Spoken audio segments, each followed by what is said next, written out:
Hello there guys, it's me Unstable Voltage and welcome to Planet Coaster. This game is still currently in beta, but not for very long. I actually get into quite a lot of alphas and betas for various games, and while I will generally jump in to take a look, I don't like to play games that are in alpha and beta, especially if it's a game that I particularly do want to play. The problem is I find that if I play it while it's still in development, or especially if I play it a lot while it's still in development, I'll actually find myself quite burnt out or maybe disappointed with it, and then by the time it actually gets released I've kind of got no desire to play it and I feel like I'm missing out. So I've been in the alpha for Planet Coaster since March, and I did do a few videos of it back when it first went into alpha just to sort of highlight the game and show you guys what it was all about. And it's just gone into beta. It was like yesterday or the day before, so it's only been in beta a couple of days, and I haven't really played it while it's been in alpha. I've jumped in every month or so when they've added new stuff just to poke my head around and have a look what they've done, what they've added. But it's gone into beta, and it actually comes out on the 17th or 18th of November. Today's the 10th, so it's only like a week away before it comes out. So it's a very, very short beta period. Planet Coaster is developed by Frontier Development Studios, who are the guys who made Elite Dangerous. And they're also the guys who, well, a lot of the guys in the studio are the guys who made Roller Coaster Tycoon 3, so they do know what they're doing when it comes to sort of theme park style games. So it's still not complete, like I said, it is in beta. Now, although it says resume here, I haven't actually really played the game. All I've done is sort of load in one of the pre-made sort of parks, because it's got good Steam workshop integration. There's a lot of people that, you know, sort of pre-make stuff over there, but we're going to go in and start something new. We've got a couple of choices for things that we can do. There are challenges, there's a sandbox mode, and tutorial videos haven't been added yet. So what I'm going to do is I'm going to go through the career, and hopefully that will be some sort of tutorial in that before we actually sort of jump in and really start having a look proper. Not too sure how long this series will go on for, because I don't know how much it's going to change when the actual release comes, but we're certainly going to go in and take a look. So we've got a couple of different things that we can do here. There's various different themes for your parks, as you can see. So there's a sort of a, you've got like a sort of a Pirates of the Caribbean style theme for a park. Then you've got your sort of usual fairy tale fantasy world. Then you've got your sort of science fiction one. And then you've got King Coaster, who's the sort of Planet Coaster's mascot. But we'll go in and do the Locked Jaws Buried Treasures. We'll sort of start, you know, from the top. So it is a beta. Welcome to Planet Coaster. Watch out for gunpowder as you take charge of this explosive pirate park. Build some new rides, draw in the crowds, and give your guests a swashbuckling good time. The other ones are locked, but can we read them? We cannot. What about this one? Let's just have a quick look at it. We're not going to do it, but we'll read it anyway. The strange objects uncovered in the desert appear to have exerted an unexpected effect on the park's rides. Everything keeps breaking down. We've nearly spent our initial loan, and this is threatening to push us even further into the red. Hire some mechanics and utilise work rosters to combat the monolith's power. Clear the debt and get the park back into profit. Well, I think we'll just start with this one. So we will start the scenario. I have to say, I absolutely adore the music in this game. It is absolutely well done. It really fits it. Not just the theme music, which I think is brilliant, but the sort of in-park music as well for all of the rides and everything. I really, really do like what they've managed to do. So this is in beta.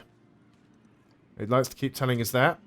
So 3 difficulty levels. Attract 800 guests, 900 guests, or 1100 guests. Build 2 rides, build 4 rides, or reach a monthly profit of $10,000. Okay. So this is our park. It's already sort of pre-built for us.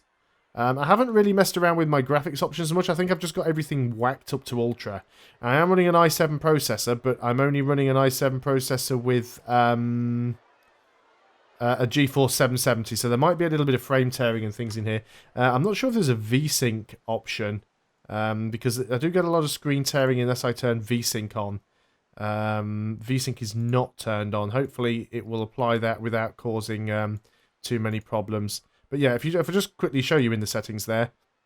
Yeah, GeForce 770. I've only got a 60 hertz monitor, which is why it's set to that. It's only a normal 1080p monitor, but everything is literally set on to Ultra.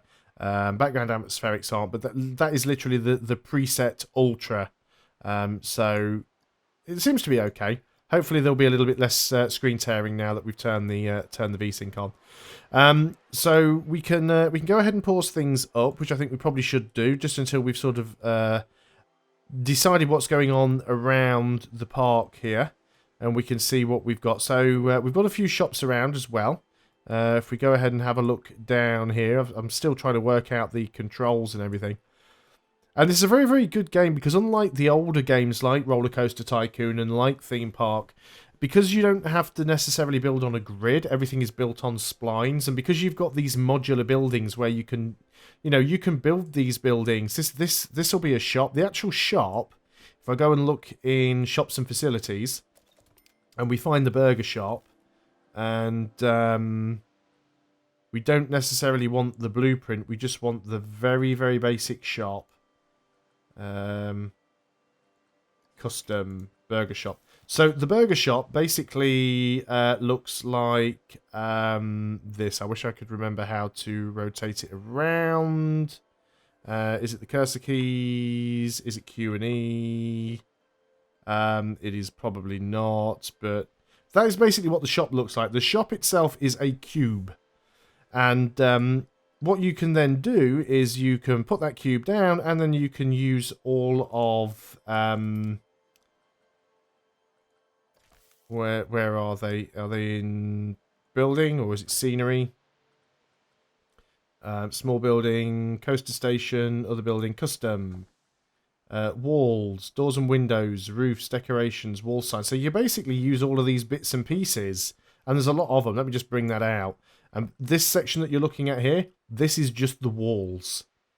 So you've got all of these bits and pieces that you can use to build. You've got walls, you've got various different sort of roofs and battlements and ramparts and stuff like that. Doors and windows, and then you've got decorations. So you've got these front fascias that can go around shops. And you've got these signs as well. So you've got all of this stuff. So basically you put the cube down and you can build everything around it to make something that looks like this, which I absolutely love. You can put so much decoration. And what you can also do is then once you've built something like this, you can save it as a blueprint, and then you can then upload that onto the Steam Workshop, and somebody else can use that in their park as well. So it's a really, really nice feature that they have added. The game certainly seems to focus a lot more around actually making everything look pretty and themed, as opposed to just slapping down rides everywhere you can. There is so much variety for the different paths that you can build. You can see we've got a bridge going through here, through the middle of a roller coaster even. We've got a path that goes down here through a tunnel. So the game does have destructible terrain. So you can path through and build tunnels and things like that. Not too sure how I actually get down to the ground here. Still trying to work out the controls. But yeah, we can actually go through the tunnel here. There's probably an easy way to move around. Oh, apparently it's not the cursor keys. That seems to glitch things out. But you can see there's just so much that you can do. And I don't even know where to start. So let's zoom out and see if we can find where the actual park entrance is. That's probably the park entrance there, coming in through that tunnel. I would assume so. What have we got down over here? That looks like the path just kind of terminates. Yeah, so there's nothing down there. So you can almost... There's a very faint outline there which marks the boundary of the park. There is a tunnel there. That could be a park entrance as well. We've got a sort of a half path that goes out here to like a diving board of some sort of pier. But yeah, I can't actually see an entrance to the park. So I assume that the entrance must be over there. Possibly. Does that look like our entrance? I guess it is because we've got these sort of door things here. Park entrance, yeah. So this is where our entrance is. We can see how much money we're making. So there's no ticket prices for a start. We're letting in everybody for free. Well, we can't be doing that, can we? So $5 for a standard and let's say $12 for a family. We'll see how that works out. probably not very well. But we'll give that a go. And we've got an ATM over here. We've got, again, a lot of these buildings, these are all things that you can place down. And you know, you could build this stuff yourself. Might take you a long time to do it, but you certainly can do it. So let's go and have a look and see where we want to put in a ride. How much money do we have at the moment? We've got about $7,000, which is not a lot. I also like how it's just called Sandbox Park, even though it is a scenario or part of the career mode. So that path kind of terminates. I'm just trying to find somewhere where we've got a bit of space to build. So it's probably going to be over here, which is not a terrible idea. Let's see if we can continue with this path. So we want to go into paths. And we want this swirly red part path design. It's the same one. And we can just sort of... we click once. You can just do it like this. I want the map to move. Thank you. And you can see you can sort of go around corners and things. Now I want that to be a little bit wider. So we can adjust the width to... Is it a 6 meter path? Yeah, that's 6 meters. So we can click... If we want to curve the path around, we can do. So we can sort of start moving it in this direction. And we could take this path, if we wanted, all the way up and over to this diving board. I'm not too sure why we want to do that, so we'll just sort of end that there. But that's our path. So we've got a path now. We've got somewhere where we can start to put some rides. Because it doesn't appear we have anything. We do have a couple. So we've got this thing here. We've got the, what's this called? This is the Rocktopus. So we've got that there. We do have a roller coaster as well. How do we select it? Is it on the ride entrance station?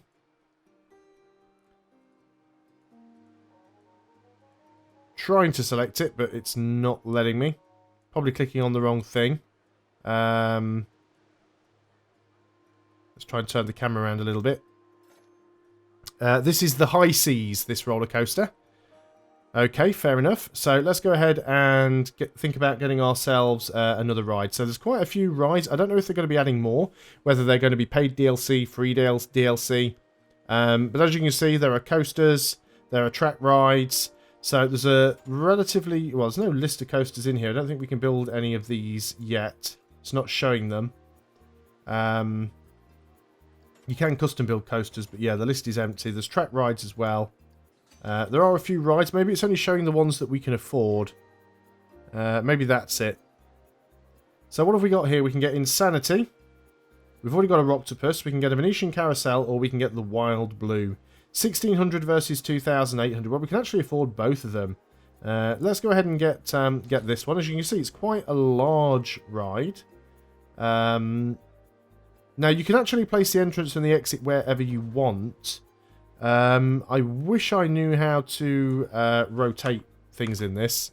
I'm going to have a look in the settings very quickly. Controls. Object placement controls. That's what we want. Place object left mouse button. Cancel right mouse button. Rotate is Z plus left and right. Adjust vertical height is shift plus up and down. Now, is that with the mouse? Could be with the mouse. Snap triangle is space. Okay. So let's assume then that it is Z. So we want rides. We'll pick that up again. I'm going to hold down Z. And yep, you hold down Z and it rotates on the mouse. And then shift allows you to adjust the height. Because you can build rides upon platforms and everything. You can even, to certain rides, sink them into the ground. So we could build the whole thing up if we wanted to. But I think having it at ground level is fine. We'll hit shift to reset the level. We probably don't want it too close to the existing ride. So let's just sort of move over here slightly. And we'll kind of align it with the path. And we're going to go ahead and put that down there, I think. There we go. So we've got our ride. Wild Blue. It says Wild Blue 2. Does that mean we already have one of these? Is there another one somewhere that I missed? Do we already have one of these things? I certainly can't see one anywhere. If there's another one in the park, I'm going completely blind to it. So I'm going to assume we don't have one.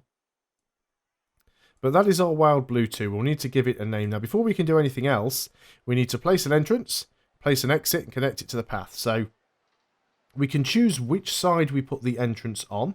There are limitations to where you can put it. maybe having the entrance on this side isn't a bad idea. We need to place the exit. Let's go ahead and put the exit on this side here. And then we need to connect all of that up. So we need to connect the entrance to a path. So you've got a special queue type path, which have the sort of railings around them. We can decide what sort of look we want to go for here. A black marked path with arrows. Doesn't really fit the theme of this park, I must admit. I like the brick path, the simple red brick path. So let's go ahead and lay this path out. And what we want to do with this path is not have the roller coaster sort of blocking my view. We can actually have this. I'm going to just remove that actually because it didn't come out square. I'm going to put this onto angle snap so that it makes it easier to get some straight lines. Now we could just connect that straight up, but then you end up with what is essentially a very short queue. And I'm going to sort of curve this around.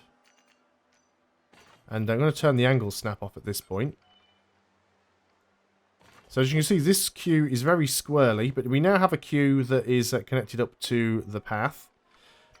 Queue scenery rating, 31%. So people don't like the fact that there isn't really a very exciting scenery around the queue.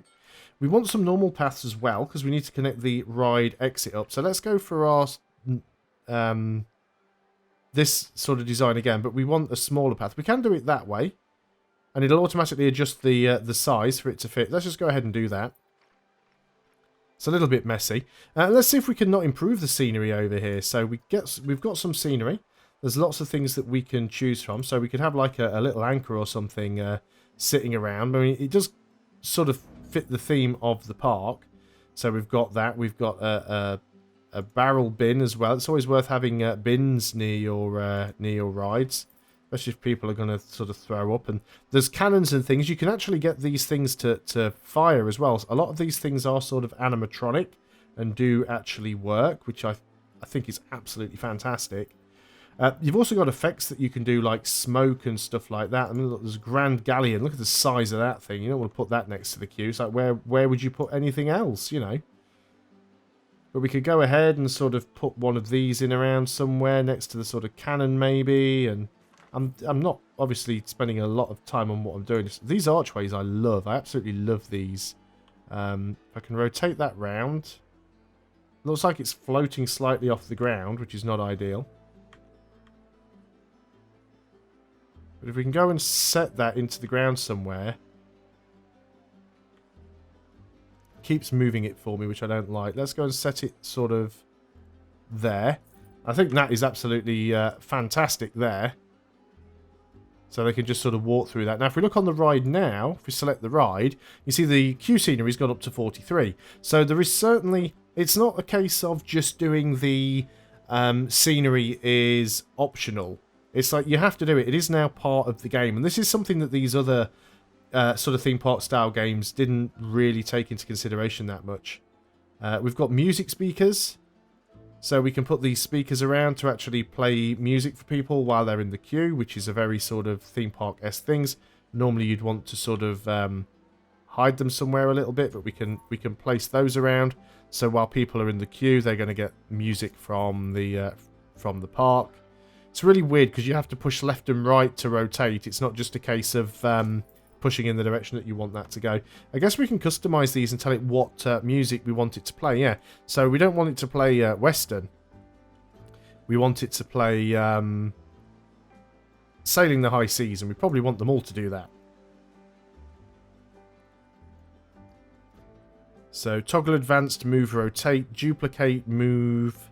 So it does cost us, 50 cents. I don't know what that is, but 50 cents per something to maintain these. But that is fine. What else have we got that we could put in? So you can have like pirates and things sort of shooting at people. We could sort of place one of these guys behind behind something like so. And you'll actually find that they are animatronic as well, so they'll sort of pop up and take shots and things. And you can build fountains. There's a rope lift. There's just so much stuff that you can build to sort of tart the park up. So go ahead and put a rope lift in there as well. There's let's have a quick look at the queue. 75% now. So what have we got here? We can give the ride a name. Let's just decide we want to call it Pirate Swinger or something, even though it's not clearly not anything remotely related to pirates. So we can test it. We can pick the finances. So there's a ticket price for the actual ride. So we're charging people per the ride, not at the gate. But we'll see how that works out. You can even customize it and change the colour. So we can go ahead and actually change all of the colours if we wanted to. We could make it a little bit more of a sort of a reddy brown. Make the whole thing a bit more sort of pirate coloured. Change the sort of colour of the ground and everything else, because as I say, it doesn't really sort of fit the theme at the moment. Flight of the Valkyries is the music that it currently plays. So we can check the music for these. I think Flight of the Valkyries is probably a good one for it.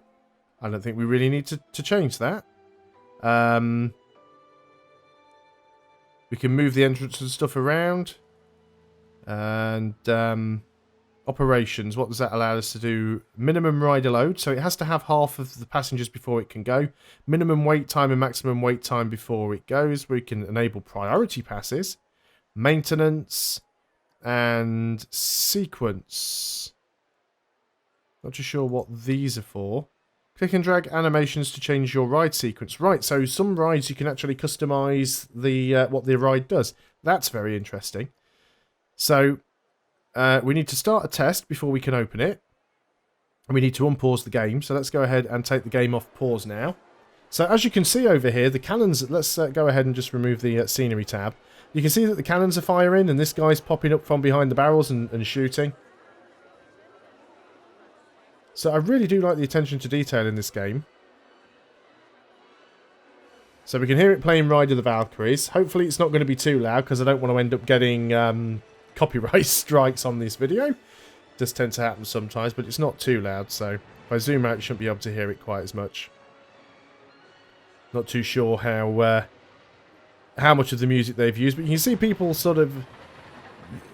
It's not really the right ride for the theme of the park, you know, but we're limited in cash, so we have to do what we can. So that's basically just going to go around. It's more of a flyer than a swinger, I suppose, isn't it, really? So it should probably be more of a pirate flyer, maybe. Not that pirates ever flew, but let's call it pirate flyer, because why not? So it'll tell us how exciting it is. It'll tell us how much it puts fear into the people that are on it. It'll also say how much it's likely to make people throw up. So we'll also need to make sure that we hire staff as well. I think all of that's going to be under park management. So we can probably hire staff here. What do we have? We have ourselves... we've got a janitor. We've got a mechanic. And we've got a few entertainers around. That is about it. Oh no, we don't have any entertainers. We've got 2 janitors. We've got a vendor. We've got a mechanic. But we don't have any entertainers. I think we should certainly hire Captain Lockjaw. He's a trainee, but he will get trained up over time. He's free roaming, which is fine. We can send him on training if we want to. But he has to be with us for a certain length of time before we can do that, so we can train our staff up. That's quite a cool thing. One thing I also like is when you connect a ride up to the exit path, the path actually, the ride path changes to match the exit path. That's that ride now finished, so testing should be done. It's just going to come down and land. And then that will be our first ride within the park. So is testing now done? Testing is done. All seems good. So I guess what we can do now is just go ahead and open the ride. This ride is now open to the public and hopefully some people will come and join it. Not too sure what that was, like a little explosion of confetti or something going on there. But people are now entering that ride, which is fantastic. Also, people are going on the roller coaster. This roller coaster does look kind of fun. We can go ahead and ride on the roller coaster. Well, there's a couple of different cameras you can use. So this one's just a sort of a cinematic camera. But we can go ahead and watch the roller coaster go around. Obviously, the cinematic camera doesn't always find you the best angles quite clearly, but I mean, that's really not showing me anything there, is it? That's an actual underwater camera right there. Goes through a tunnel. And it's quite a short roller coaster, I'll be honest. But what we'd like to do is go on a seat camera. Obviously, there'll be some more people coming onto the coaster soon. On the other one, hopefully. I wanted to get on the other one, but that's fine. We'll stay on this one. It won't take long for it to fill up. So this will be a little bit of a longer video, but let's go and end with the ride-on camera. You can change the seat. At least you used to be able to in the... Yeah, you can actually change which car you're in. So you can have people in front of you. You can change between the seats. You don't get to see much so unless you're on the front. So we'll do it that way around. I could have swapped between the trains there. I just couldn't find the interface. So we'll just wait until things start off. I think we can actually... Can we look around? No, it's not... oh, you can look around. Yeah, brilliant. So we can see other people queuing up for the ride. We can hear the ride music. We can look around at scenery. See our new ride over there on the right-hand side? There it is. Going around. And we are off. So it's a good old classic coaster. Classic wooden coaster with a chain lift. Drop us down over the top. Okay, that's fairly tame. Bit of a high G-force turn there. Obviously no loops or anything. Wooden coasters aren't capable of doing those, but they do like to put in sort of banked curves. I do like that, the sort of the steam coming out of the skull. And again, that's another one of the effects that you can add. So, and I'll probably talk about them much more in another video. I'm not even sure what they're under. They're probably under scenery, special effects. So you've basically got all of these things that can produce explosions, that can produce like engine thrust, fountain splashes, confetti, bubbles, metallic confetti. You can have things that make dirt fall, and you can have fire coming up out of the ground. You've got flamethrowers. There's just so much stuff that you can put around the park and hide them inside scenery to make stuff look really, really cool. So I'm really interested to sort of try a lot of this stuff out. There's a lot of cool stuff in there. But that is probably a good place to end this video. And when we come back next time, we'll go and put down our second ride, which we need to do in order to sort of start to complete one of the challenges. So thanks a lot for watching, guys. I hope you are going to enjoy this series of Planet Coaster. And in fact, it appears we have just got the bronze there. So apparently we already had one ride. The coaster already counted. So yeah, we'll continue through and see if we can get the more difficult ones. So I'm going to go ahead and pause it there so nothing else happens. Thanks a lot for watching, guys. I'll see you on the next video. And until then, goodbye for now.